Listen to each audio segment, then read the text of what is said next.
Hello students and welcome to G3 e-learning program. I hope you all are well at your home. So today we are going to do our theme 3, Kinship, Caste and Class, Early Societies, chapter 3, class 12th. See, in the previous chapter we saw that there were several changes in economic and political life between 600 BCE to 600 CE. Some of these changes influenced societies as well. For instance, the extension of agriculture into forested areas transformed the lives of forest dwellers. Craft specialists often emerged as distinct social groups. The unequal distribution of wealth sharpened social differences. So our historians often use textual traditions to understand these processes, as I have already told you. And some texts lay down the norm of social behavior, others describe the occasionally comment on the wide range of social situations and practices. So we can also catch a glimpse of some social actors from inscriptions. As we will see, each text was written from the perspective of specific social categories. So we need to keep in mind who composed that for whom. And we also need to consider the language used and the way in which the text circulated. So used carefully, text allow us to piece together attitudes and the practices that shaped social histories. So in this chapter, we will discuss the issues in the social history, including the class, caste and kinship and gender. And it is also introduced how textual tradition have been used by historians to reconstruct social history. And one more thing we will read in this chapter is textual traditions क्या थे early societies में. And we also will read about the Mahabharat. Mahabharat की हम पूरी story इसमें नहीं पढ़ेंगे. हम जो है कि महाभारत के थ्रू जो हमें जो सोशल डिफरेंसेस थे और जो सिस्टम्स थे वहाँ के, वो हम सब जो है हमें पढ़ने को वहाँ पर मिलते हैं. And the central idea and the central story of the Mahabharat जो है वो क्या है, वो भी हम इसमें पढ़ेंगे. And कैसे जो VS सुकथनकर थे जो थे, ये एक संस्कृत स्कॉलर हैं. उन्होंने महाभारत के बारे में जो पूरा एक एडिशन रेडी किया, हम उसके बारे में इस चैप्टर में पढ़ेंगे. और दूसरा ये है कि historians used textual traditions to understand changes in polity and the economy, and some texts laid down norm of social behavior and other describes the occasionally comment on a wide range of social situations and practices. And we also can catch a glimpse of some social actors from the inscriptions. And each text inscription was written from the preservatives of some social categories. So let's start our chapter. First of all, we will see the critical edition of the Mahabharata. अभी मैंने आपको बताया कि हमारे जो संस्कृत जो scholar रहे 1999 में VS सुकथनकर, जो ये थे तो इन्होंने क्या किया, इन्होंने ये डिसाइड किया कि ये जो है वो महाभारत को रिकंस्ट्रक्ट करेंगे, उसको पूरा स्टडी करेंगे, क्योंकि महाभारत की जो स्टोरी थी वो आप देखो कि जो ऑल ओवर इंडिया, ठीक है, अभी महाभारत का युद्ध कहाँ हुआ था, can anybody tell? Yes, Kurukshetra में। ये नॉर्थ इंडिया में हुआ, लेकिन जो इसकी स्टोरीज है वो साउथ इंडिया, ईस्ट इंडिया, ठीक है, जो है वेस्ट में भी जो स्टोरीज हैं, तो हर जगह जो है इसके ऊपर जो इंस्क्रिप्शंस थे, जो टेक्स्ट थे वो हमें मिलते हैं। तो जो मिस्टर वीएस सुकथनकर जी थे, तो उन्होंने ये डिसाइड किया कि वो जो है इसको इसका एडिशन एक बनाएंगे, और उन्होंने बहुत सारे जो स्कॉलर्स हैं, जो अपने साथी थे, उनको एक साथ लिया, उन्होंने अपनी एक टीम बनाई, ठीक है, बहुत सारे इसके अंदर जो है उन्होंने अपने स्कॉलर्स को रखा, और जो क्रिटिकल एडिशन था महाभारत का वो बनाया। The team worked out a method of comparing verses. Verses जो है वो होते हैं श्लोक। From each manuscript, ultimately they selected the verse that appeared common to most version and published these in several volumes. Running into over 13,000 pages, the project took 47 years to complete.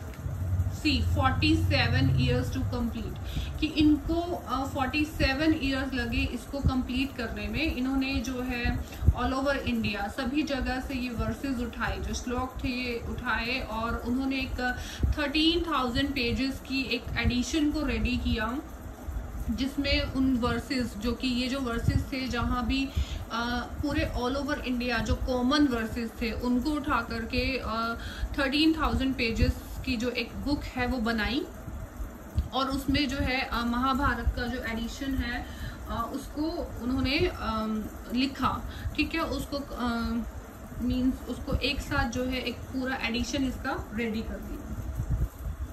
The scholars began study other traditions from works in Pali, Prakrit and Tamil, and these studies indicated that the idea contained in the normative Sanskrit texts were on the whole recognized as authoritative, and they were also questioned, occasionally even rejected, and it is important to keep this in mind as we examine how the historian reconstruct social histories.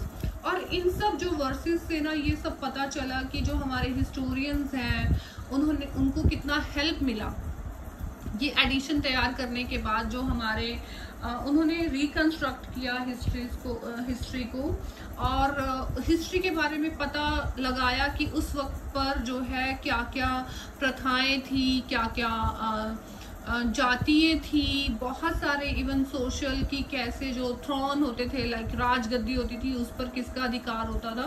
तो उसी के through जो है ये हमें बहुत सारी जो है नॉलेज हम लोग ले पाते हैं अपने हिस्ट्री के बारे में। So our next point is kinship and marriage, many rules and varied practices. अभी क्योंकि हमने जो है महाभारत का एक बहुत बड़ा जो एडिशन है वो रेडी कर लिया, तो उसी के थ्रू हमें जो है किनशिप यहाँ पर हम बंधुत्व, जिसको हम हिंदी में बोलते हैं भाईचारा, you can say the families, ठीक है, और उनके अंदर जो मैरिज जो सिस्टम थे वो क्या थे, and many rules and the varied practices, और क्या क्या डिफरेंट लोग जो हैं वो कैसे अपने रिचुअल्स थे, कैसे अपने घर चलाते थे, और जो उनका काम जो था वो कैसा था। So finding out about the families. Okay, so here a question arise कि आप फैमिली किसको मानते हो, ठीक है। इन करंट सिनेरियो और प्रेजेंट टाइम में क्या है कि जैसे हम फैमिली मानते हैं कि मदर फादर, ठीक है, सिस्टर ब्रदर और ग्रैंड पेरेंट्स, राइट। तो आज भी हम मानते हैं, लेकिन कुछ फैमिलीज जो हैं वो यहाँ पर अपने जो कजन्स हैं उनको भी फैमिली मानते हैं, लाइक जो चाचा जी हैं या अंकल्स हैं, इवन जो मामा हैं, वो सब जो है एक फैमिली में आते हैं। लेकिन कुछ लोग कंसिडर करते हैं सिर्फ भाई बहन, mummy papa, grand parents only, ठीक है। लेकिन उस टाइम पर फैमिली का जो मीनिंग था दैट इज वेरी वाइड, ठीक है, वो बहुत ही ज्यादा वाइड था। सो we often take a family for granted. However, you may have noticed that not only families are identical, they vary in terms of the numbers of members, their relationship with one another, as well as the kinds of activities they share. Often people belonging to the same family share food and other resources, ठीक है। एक group of people जिसको हम family बोलते हैं, and they share food, resources, work and perform rituals together. ऐसा होता है ना, आप शादी के ओकेजन को ले लीजिए, तो हर किसी ने देखा है अपने लाइफ स्पैन में, ठीक है। तो वो जो रिचुअल है पूरी फैमिलीज जो है वो मिलकर वहाँ पर जो है उसको करती हैं। And families are usually part of large networks of people defined as relatives, और to use more technical terms the king folk, right? So while family ties are often regarded as the natural and based on blood, ठीक है, जो blood relations हैं उनको हम families मानते हैं। And sometimes some societies regard cousin as being the blood relation, whereas other do not, कि कुछ लोग मानते हैं और कुछ लोग नहीं मानते हैं जो ब्लड रिलेशन को है, जैसे चाचा हैं वो, और जैसे जो मदर की साइड से जो फैमिली है उनको भी हम फैमिली मानते हैं। सो let's move to the next point, the ideal of the patrilineal. So patrilineal क्या होता है? जब आपके फादर के साइड के जो आदर्श हैं या जो भी आपके you can say here आदर्श जिनको हम फॉलो करते हैं, राइट? तो जो वेट अ सेकेंड, जैसे कि सी आपके फादर हैं, ठीक है, आपको जो है उनका जो सरनेम है वो मिला है। द आइडियल ऑफ पैट्रिलिनी क्या है कि okay, can we identify points when kinship relationship changed at one level. The Mahabharata is a story about this, okay? It describes a feud over land and power between two groups of cousins, the Kauravas and the Pandavas. आप सभी को मालूम है कि जो कौरवा और जो पांडवा की जो भी जो वॉर हुआ था वो हम सबको मालूम है। And who belong to a single ruling family, that of the Kurus, ठीक है, a lineage dominating one of the Janapadas, कि एक ही जनपद में ये लोग रहते थे। and ultimately the conflict ended in the battle in which the Pandavas emerged victorious. See, अब यहाँ पर क्या था कि अब ये जो है the ideal of the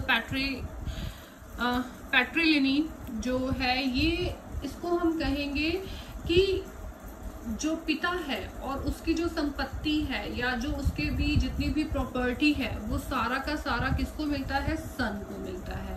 अब कुरु, महाभारत में जो कुरु थे उनके दो पुत्र हुए, कौरव और पांडव, ठीक है, कौरव और पांडव। अब जो है इन दोनों भाइयों की जो लड़ाई थी वो किसके लिए हुई? थ्रोन के लिए हुई। आगे इनके बच्चे जो थे, जैसे 5 पांडव हैं और जो 100 कौरव थे, उनकी जो झगड़ा है उनका भी झगड़ा जो है थ्रोन के लिए वहां पर हुआ कि जो ये प्रॉपर्टी है और जितना भी ये जो राजपाट है वो किसको मिलेगा।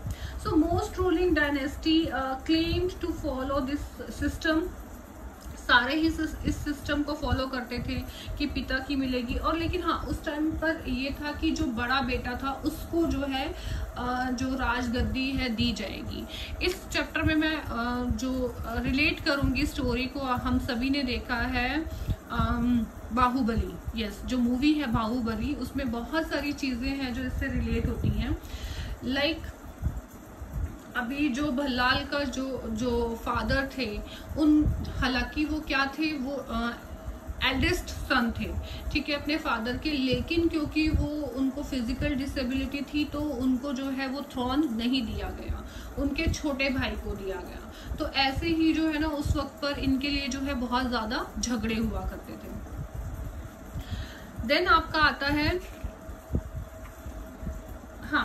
some situation, brothers succeeded one another and sometimes other kinship claimed the throne. अब क्या होता था कि ये झगड़े होते थे भाइयों के बीच में, लेकिन जो पावरफुल होता था ना उसी को थ्रोन मिलता था. तो ऐसा नहीं है कि जो बेटा है या जो बेटा है उसी को मिलेगा.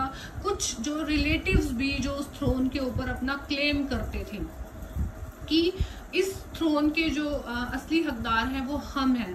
ठीक है. कुछ एक हमें जो अपना हिस्ट्री स्टडी करने के बाद ये भी पता चला है कि बहुत सारी जो लेडीज थी या जो गर्ल्स थी, डॉटर्स थी, वो भी अपने फादर के थ्रोन को क्लेम करती थी. ठीक है. जैसे कि हम एग्जाम्पल लेते हैं चंद्रगुप्त मौर्य का.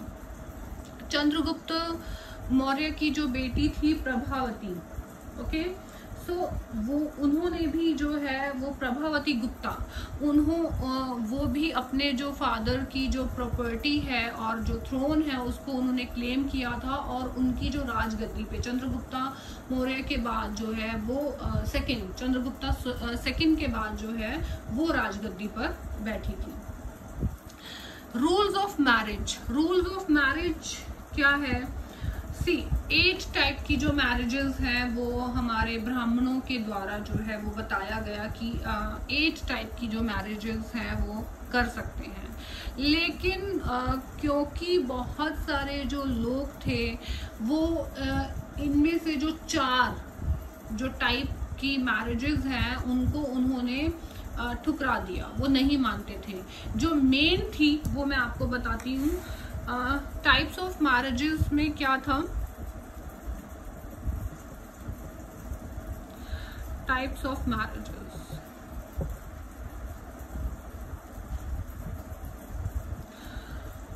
सी first of all endogamy,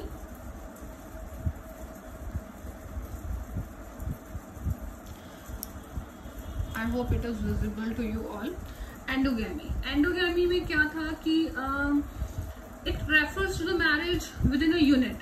You can say this could be a kin group, कि अपनी ही कास्ट में मैरिज और जहाँ जिस लोकेलिटी में आप रहते हैं वहाँ अगर आप मैरिज करते हैं, that is called endogamy. Second type of marriage is exogamy. Exogamy refers to marriage the outside of the unit. जब आप अपनी जाति के बाहर या अपने गोत्र के बाहर जो शादी करते हैं, that is called exogamy. Next is polygamy.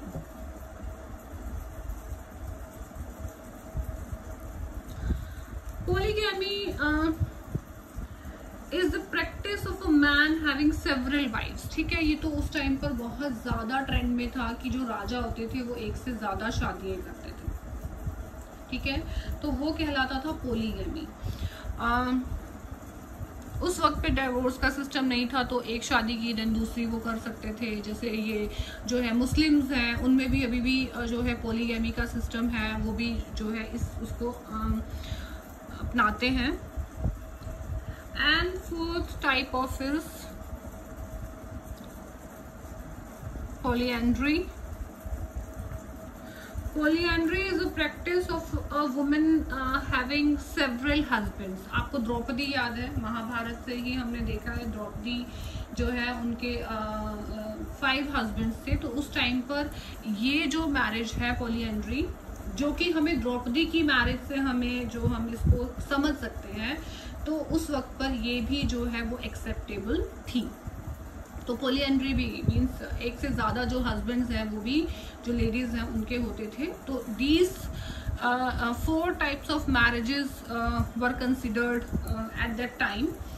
So okay. So while sons were important for the community of the patronage, daughters were viewed rather differently within the framework and they had no claims to the resources of the household. See, ये आज भी होता है, पहले भी ऐसा ही था. कि जो सन है वो सारी जो भी जितने भी अधिकार जो है फादर के या जितने भी जो भी प्रॉपर्टी है वो सन को मिलती है, और जो सन ही है जो अपने फादर के नाम को आगे बढ़ाते हैं, गर्ल्स नहीं बढ़ाती। तो ये सिस्टम बहुत ही पुराना जो है वो चलता आ रहा है, आज भी ऐसे ही है। गर्ल्स की शादी कर दी जाती है और वो अपने हस्बैंड के नाम को आगे बढ़ाती हैं, राइट। तो at the same time marrying them into families outside the kin was considered the desirable, and this system called the exogamy means marrying outside, ठीक है। जो अब आज भी हम ये सिस्टम है कि जो लड़कियां हैं उनके लिए एक्सोगेमी जो सिस्टम है वो अपनाया जाता है। meant that the life of the young girl and women belonging to the families that claimed high status were often carefully regulated to ensure that they were married at the right time and to the right person, ठीक है।